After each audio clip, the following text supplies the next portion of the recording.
Hello, everyone. It seems to me that we got a show that unfortunately has to target some really breaking news coming out of our conference in regards to NC State. MJ Morris decided to redshirt, and we're almost towards the end of the season. Where they do that at? You got Clemson calming down with Tyler from Spartanburg, but there's always news around Clemson because, of course, it's Clemson. And then we're going to do a little fan comment roundup, a little college hoops, if you will, because lo and behold, the ACC is 14-0 already for the men's side. You are Locked On ACC, your daily podcast on the Atlantic Coast Conference. Part of the Locked On Podcast Network, your team every day.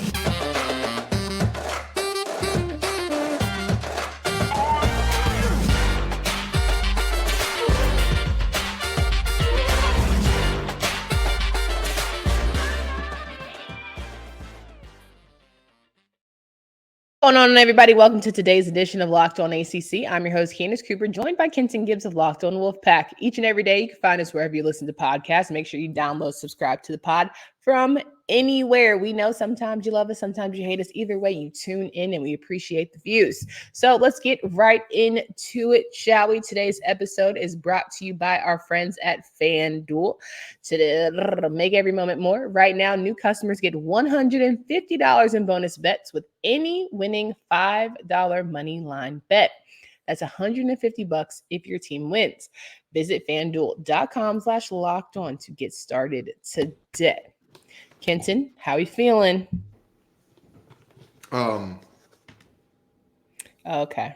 Please respect my and the rest of Wolfpack Nation's privacy during these very trying times. We had a quarterback decide to redshirt toward the end of the season, so we're going to try it and rate it 1 through 10. Okay, Keith Lee. I was a little bit surprised to see the news of MJ Morris come out and why you would redshirt this late in the season and who we're looking to be the new quarterback for NC State, as we were just high on them, if I'm not mistaken, on being in our power rankings, right? Up in the top tier, the top half of our group, and yet somehow they're just trying to say, yeah, F all that, not even close. But it could work in their favor.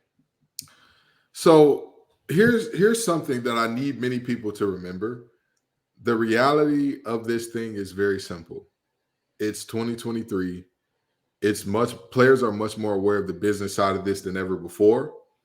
And players are making more business decisions than ever before. Players are seeing themselves as brands. Players are seeing themselves and understanding the difference in, playing X amount of snaps or playing in going through X, Y, and Z concepts instead of A, B, and C concepts, how that is perceived going forward by scouts and all that. And this is just a moment where, MJ Morris's father said that he's coming back and they're not leaving. And a lot of Wolfpack Nation got very fired up, got very rowdy about this, and understandably so. But I would say— Are you buying that? Am I buying that he's coming back? Mm-hmm. So you know what? Let me let the west side of Detroit come out of me real quick. I'm going to put it on layaway. You know what I mean? Like, I'm not putting the whole purchase down on it, but if they were going to transfer, I truly don't know what MJ would stand to gain by his camp lying about him and his intent to transfer at this point in time, because there's Let's already— hope they had a conversation, because people speak for one, and it's like, oh, you didn't check in about actually what I really wanted to do. Well, my thought is this: there's already an uproar, there's already anger, there's already hurt feelings, and all the things, and so if you were to lie and still incur that backlash, that just doesn't make sense, Sure. But my biggest thing is, we'll talk about ACC quarterbacks because they've been really the topic of conversation this season. Normally, we're used to having some top tier, which we do have, right? Drake May, Jordan Travises of the world. We have some strong, solid candidates. We have some up-and-comers in Castellanos and all the things. But we talk about business decisions, right? And Clemson made a business decision to keep Kate Klubnik, let go of DJU. Pitt made a business decision to get rid of Keaton Slovis and add Phil Dracovic. So it's like sometimes you roll the dice and it works out for you, and then sometimes you up and look crazy.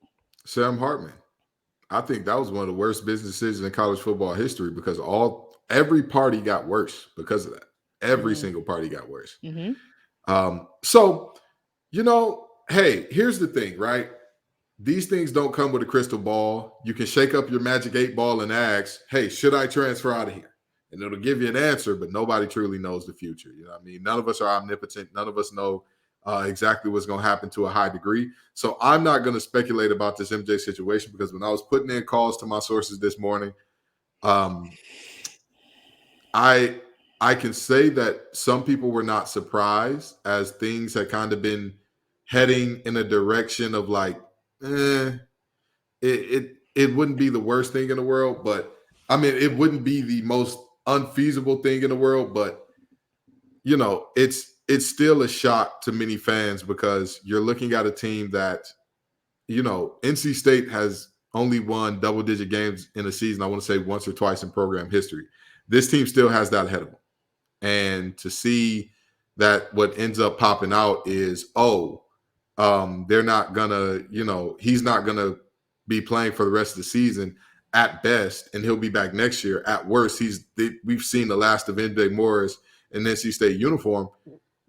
I mean, hey, it's a tough situation. I mean, who's to blame here, right? Because Virginia had a strong Brennan Armstrong. They told him to go on about his way.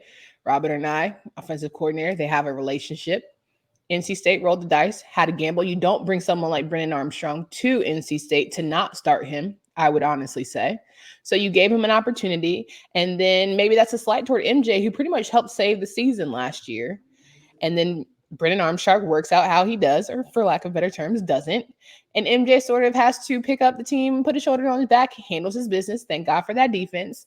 But now it's just like a random, slap in the face. And is it because there's a QB3 at the helm sort of doing better, outperforming, or what is it really what it boils down to?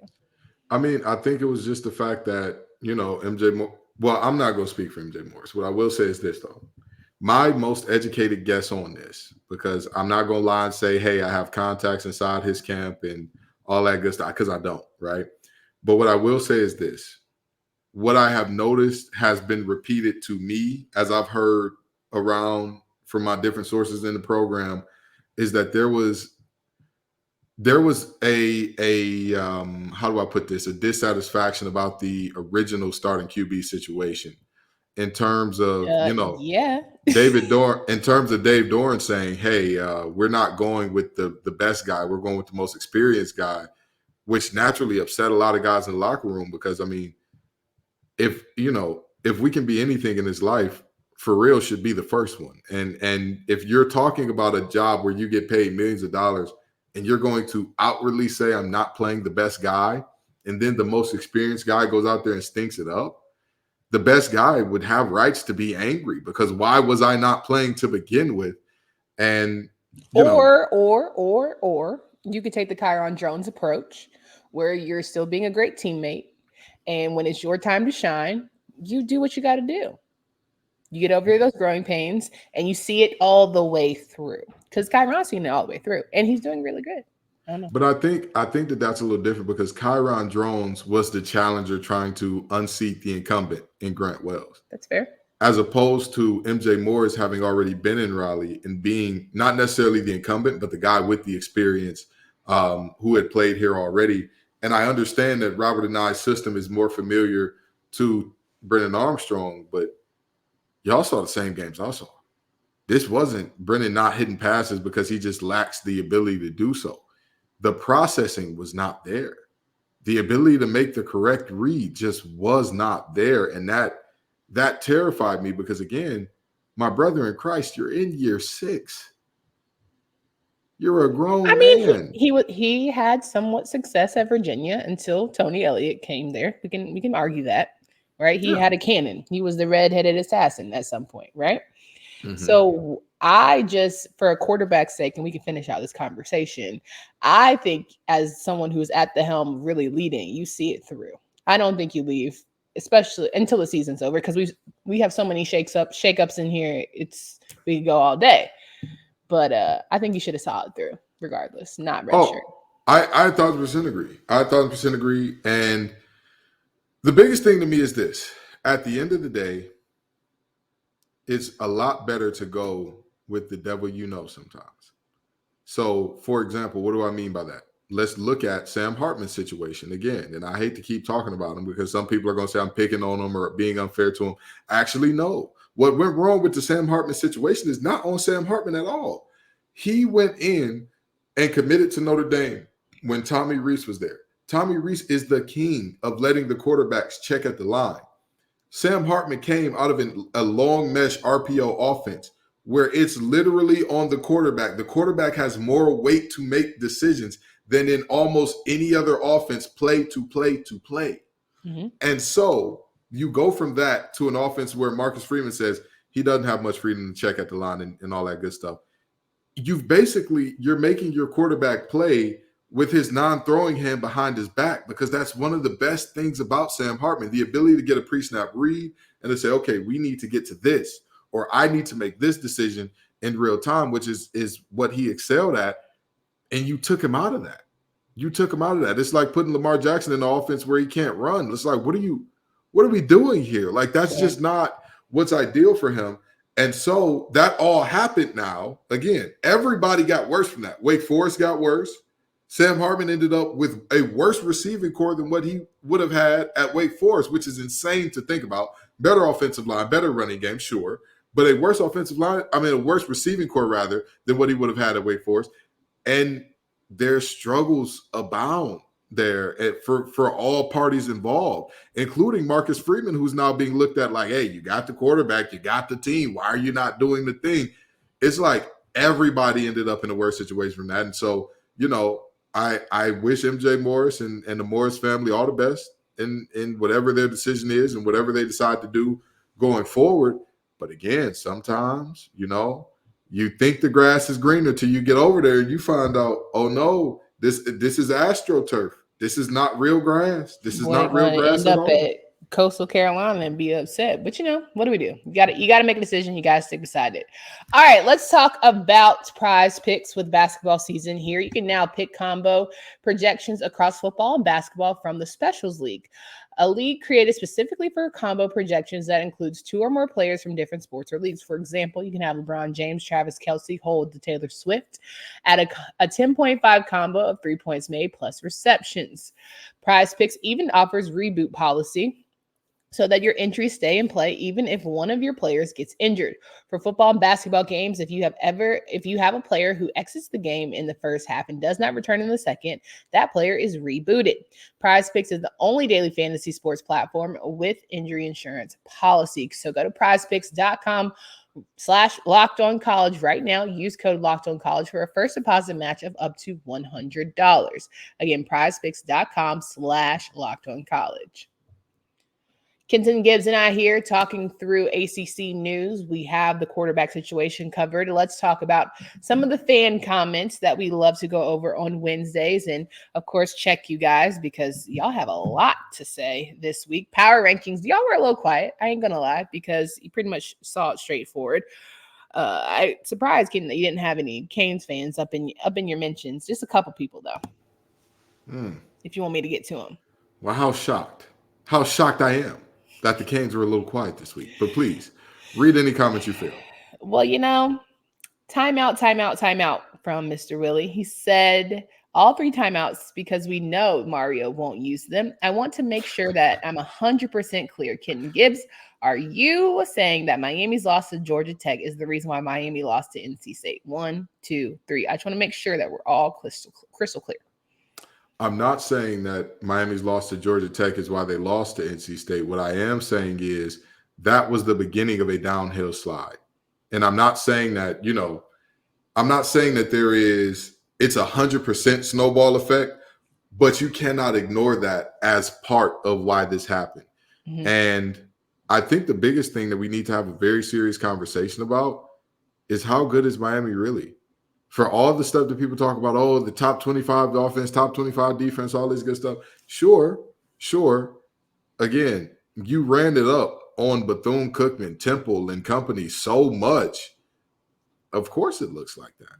Mm-hmm. Of course. I mean, and I'm going to go forward and say there is not – it's difficult for me to call that the Canes a good team this year. Simply because, hey, the reality is you are what you are.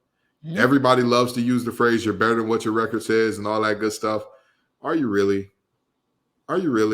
I mean, at the end of the day, at some point in time, your record is your record. And these are not all one possession games. You know what I mean? Like some of them are. No, don't get me wrong, but these are not all one possession games. And again, Tyler Van Dyke throwing multiple interceptions in every single ACC game. You know, it leaves you to question who this team is overall. So it's not just snowball effect. There's also a bit of it that's like, how good are y'all? How good are you really? Because those first 4 games may have been a little bit of fool's gold. Well, Teddy said, just to correct things from the last 2 episodes, Miami actually went 2-2 through the 4 games and then lost the 5th to NC State. Mm-hmm. Just so you're aware. If you want to run and fact check that one. Okay. Go ahead. Oh, no. Go for it. Go for it. Quote, everyone has somebody hurt, says Encyclopedia 007. Losing your entire starting wide receiver core, including a Heisman Trophy candidate, is a bit different than missing a great linebacker or a great cornerback. Half of FSU fans didn't realize Ja'Kai Douglas was still on the team until last Saturday, and he was our wide receiver 1. That's how bad it is. I don't know about this podcast, but many certainly made a big deal about 3 TDs, 3 interceptions, Riley Leonard being out. No offense, just saying. All right. So, absolutely. We talked about Florida State missing their best players and all that good stuff. I don't know how much more you wanted us to give credence to that, especially given the result of that game. Like, this wasn't a game. I could understand if it's a Florida State loss or if it's like a super close 1-point game. Then it's like, man. What are Florida State fans not hearing? Are we not saying we are on your side? You cannot afford to lose a game. We are happy that you're winning. We want you in the college football playoffs. My God, you know what? You know what it is. You know what it is. We're not saying it and we're not giving it enough majesty. So let's put some royalty on that thing. Okay. Let me sit my shoulders back. Okay. Hear ye, all thee who listen to Locked On ACC, gather round, for we are going to christen the Florida State University Seminoles as the preemptive team in the ACC. Jordan Travis, we knight thee as the starter, as the QB1, as the car driver of that team. Jared Verse, we knight thee as the leader of the defense. Oh, I'm sorry. Let me not get that wrong. Kalen DeLoach, because you are the emotional leader. Let me give you your props, sir. We know a couple things. Awesome players. You all are the leaders. Yes. Okay? They are the front runners. They are the favorites, and rightfully so. Me saying that they're in boogeyman mode apparently was too much layman's terms, so let's put it in a little bit of elevated language, shall we? Florida State is the creme de la creme of the ACC. They are the best that we have to offer. There is no one better than what Florida State is putting forward. Thank you all so very much. We knight thee, we bend the knee to Coach Michael of House Norvell. We bend the knee. Chip, cheerio. Cheerio.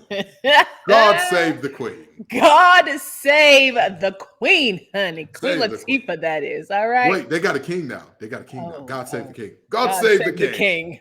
God save the king. I ain't saying nothing else because I ain't talking about them no more. I done gave them all the praise I can give for today. And that's that on that. We got to talk about some other things. They need to get us in our church bag and start singing the hymnals. That's what they're waiting on. Well, Kenton, it's funny you mentioned the church bag. Before we go and pay more bills, someone let you know. I know you were singing Marvin Sapp, but it was actually William Murphy who sang that song that you were singing yesterday. Oh, okay, cool. He just want to help you out, brother in Christ. My bad. Hey, I appreciate it. Listen, we just gave William and Marvin a whole, 2 bit if they want to come get a check. I ain't mad. Our friends here at FanDuel want you to know that right now, new customers get $150 in bonus bets with any winning $5 moneyline bet. America's number one sportsbook, FanDuel. That's $150 if your team wins. If you've been thinking about joining FanDuel, there's no better time to get in on the action. Spreads, player props, over-unders, and more. Visit FanDuel.com/lockedon and kick off the NFL season. FanDuel is the official partner of the NFL.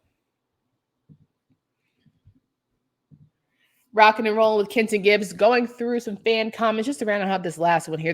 This whole fan base from our friend formerly Slam Tana, now Mega Frank Garcia, said this whole fan base is on a mission to play in the ACC championship game. We'll send FSU out with the right kick in the rear and establish ourselves as the conference front runners for the ACC because we ain't going nowhere. Great win last night, Coach Payne, as stressful as it was. That's a great segue to the next segment. But, I'm rooting for Louisville at this point too. Hell, somebody got to play him. Absolutely. Somebody got to play him. Absolutely. And again, Louisville sacrificing their basketball team, their basketball program from Patino on down. There's a phrase that some people say when they say we're selling everything down to the shake. That's another reference to marijuana. I don't smoke, by the way. I know that there's been a lot of them recently. But Louisville sold everything down to the shake for that basketball program in order to bring Brown in to this football program and have them as successful as they are. Mm-hmm. It's hard to argue against them being the ACC Coach of the Year. Norvell is the only other person even giving him a run or a look at that award. So with that being said, hey, Kenny Payne, way to do something for us and keep the ACC undefeated. Let's talk about ACC basketball. The men right now are 14-0. Shout out to them. And thankfully, the Louisville Cardinals were able to pull out that 1-point victory over UMBC. But everyone else pretty much, has some shaky starts, but ultimately was able to finish things off. And that's a great start to the college basketball season for our conference. We all know, well, if you don't know, this is a basketball conference. Hate to break the news to you, but I'm getting excited. Winning games you're supposed to win is always a great conversation, especially when you start to get into that bracketology BS, right? Win games you're supposed to win. Absolutely. Absolutely. I mean, not only winning games that you're supposed to win, these early game seasons where teams are playing the island of Misfit Toys University, you got to win it. You got to win it because if not, you mess up the whole conference because when you go forward, if you lose to a UMBC, and then UMBC turns out to be mid or average or worse, and then you go on to beat somebody in the conference, what just happened to the entire conference? Because you beat that team is probably bad or maybe below average or maybe decent, which means they're going to get a win or two off somebody they probably shouldn't, and so on and so forth. And the chain continues until it's, man, did UMBC have a win over a team that beat the team that went on to win the conference championship? So, it's a great thing to see that we're handling business. And as always, one more sign for the road. Louisville basketball is undefeated, baby. 1-0. Way to go, Kenny Payne. Again, that might be the last time we say that this season. Probably. Mm-hmm. You're not wrong. That might be the last time we say that. Thank God the exhibition game didn't count. Now, when it comes to the women's side of things, everyone 2-1 except for Notre Dame. We don't have to talk about it. You know what I mean? Playing in Paris, playing at different hours. Coach Ivy and the girls, strong showing. Hell of a good freshman. I think everybody else I'm worried about. Olivia Miles needs to get healthy. I think it was a scheme by Todd to come to you with never mind. I think that this very seriously was a moment where Notre Dame was playing a team that's just a superior team. I mean, South Carolina has been so good for so long. South Carolina looked tournament ready. Absolutely. And Don Staley does an amazing job of getting them ready. And every time you think to yourself, oh, man, their reign is finally over, it's like LeBron James or something. They just dig in the new bag, get a new player. And you're like, wait, who is this new star? And listen, we just got rid of Aaliyah Boston. We just thought, oh, it's over now. And they got a freshman. 5 to WNBA. And Malaysia Fulwiley is insane. So let's start there. And that's just what it is. You know what I mean? But hey, listen. We could be LSU. So I'm just so glad we're not the SEC. We couldn't have the answer for that one. Hey now. Coach Prime said it was coming. He just didn't tell you in what sport. He just didn't tell you in what sport. Okay? He did. But also, in all fairness, Colorado did beat 2 national championship participants in the Big 3 sport. Just saying. But this is Locked On ACC. Let's get back to the ACC. I'm just saying. We could be LSU. We could have been TikToking all summer, and our girls seem to be ready. Girls seem to be ready. Virginia Tech and them girls, they ready for round 2. Let's get it right back to the Final Four. I'm just saying. All I'm saying is while y'all girls were shaking hips on TikTok, our girls were setting pics in the gym. You know what I mean? The only TikTok they're worried about is the clock striking all zeros and them having more points at the end. Shout out to Georgia Amore and Elizabeth Gitley. You know what I mean? Okay. At the end of the day, though, in all seriousness, great start for the entire conference. We know that the women are always going to be pretty lethal, but we know most importantly, we need the men to continue to push for some sort of elevation because, we got a bad rep right now as a conference, as a unit, right? From football on, we have a bad rep. So as we get into, the summertime, we talk about realignment. It always helps when you have some national championship conversations, under your belt. Yeah. And I mean, at the end of the day, I struggle to say like, hey, it makes sense to, put the entire hopes and aspirations of the conference on any one team or whatever the case may be. But all of the ACC teams are doing what they're supposed to do. They're showing out, I mean, I'd be remiss if I didn't talk about my pack absolutely beating the brakes off Charlotte. You know what I mean? I'm just saying. Isaiah James looking like an ACC player of the year. Conference show. Save that for Locked On Wolfpack. Thank you. Thank you. If you would have let me finish. Thank you. If you would have let me finish. Please. There are, again, most of the teams that we're seeing doing what they're supposed to do. At the moment, at the time of this recording, nobody has let us down yet. Syracuse? Nobody has let us down yet. Pitt, we're watching you. Don't let those nerds from Yale beat you. Oh, my God. Well, I mean, think about it. Pitt. Syracuse, Georgia Tech have new coaches and they're able to figure out, I think Kenny Payne in year 2, he's going to have to figure something out better than what we had going on. So I think there's a lot of newbies, but also some old ones who are trying to figure out their way. Yeah, across women and men's basketball, this should be an exciting time for the ACC. Syracuse, I'm watching y'all too because y'all game is closer than it should be against Lafayette as well. So, somebody take TCB now. Take care of business. Stop playing now. We watch. All right. Well, as we get into next week, of course, we have week 11 matchups to go over. This is really the one, right? Mm-hmm. We start with Virginia and Louisville. That's going to be very indicative of whether Louisville goes to the ACC championship. We make sure we get all of those picks in, and we're got a lot of discussion around that. And then we'll end the weekend getting you ready for some good college basketball as well. So make sure you check out our show. Do all you can to download, subscribe to the pod. Tell your friends. If you're an everydayer, we appreciate you. If you're a one-timer, cool. So glad you stopped by. If you can't stand us and you leave one review, guess what? We got your view anyway. Okay. And apologies for the picks being set out a week too far. They are up now. At the time you're listening to this, they're up. Go vote. I apologize. That's on me. Again, accident. I set it for next Sunday to go off instead of this current Sunday, which would have put y'all in time. So that's on me. We're going to give y'all a little bit of grace here. We all fall short. Yes, we all fall short. We all fall short. So we're going to take care of y'all. And we know that we got a, what is this? Is this a Thursday game with Louisville and Virginia? Yes. We know we got a Thursday game. So we're going to give y'all grace up until kickoff for that game for y'all pick and for all these other picks. But just saying. Y'all better get y'all picking tomorrow because we talking about it tomorrow. So go ahead. All right. Well, I was trying to be nice. You could, but no, we need to go ahead and get this thing wrapped on up in a nice little bow. So we appreciate y'all. You can see who the good cop and who the bad cop is. You can see who the one putting belt to behind and who the one that's like, hey, let's do a timeout is between us two. And as long as you know. For Candace Cooper and Kenton Gibbs, I hope you guys have a great night. Until next time.